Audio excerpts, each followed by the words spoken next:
Do you want to know how to win an argument? Avoid arguments if possible, but here are some tips that might help you both win an argument and at the same time not ruin an important bond with whoever you're arguing with. Try the Socratic method, a technique that sounds more intimidating than it really is. The Socratic method means questioning people in order to think critically about different points of view. For example, don't attack them about something, but rather ask questions like, how does that make you feel?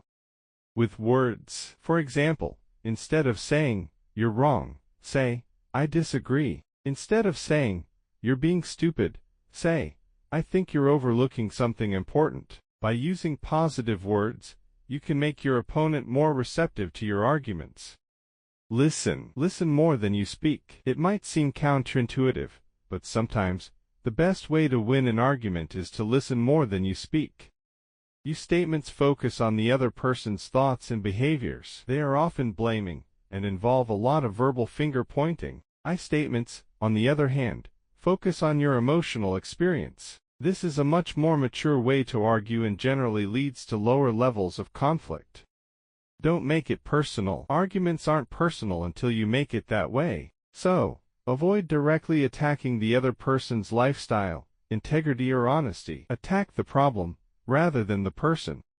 No yelling. You have to control your voice because the volume of the conversation parallels its emotional intensity. The volume of the conversation parallels the emotional intensity of the conversation. Even if the other person is yelling, then you need to diffuse the situation by responding softly. The quieter you are, the more powerfully direct you can be with your words. Be respectful. Don't insult or disparage the other person. Even if the individual is someone you'll never see again, it's critical to demonstrate that you meant nothing personal in the disagreement.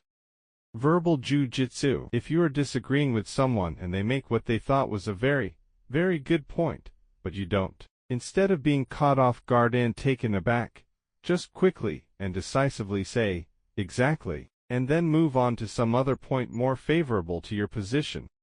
And for the end, the most important of all, seek to understand, not just to win. This one is more about your mindset going into an argument. If your sole aim is to win at all costs, you might end up winning the battle but losing the war. That's because a victory won by bulldozing the other person can damage your relationship in the long run. Thank you for listening. I hope you enjoyed and learned something from this. Make sure to subscribe to not miss any interesting and educating content.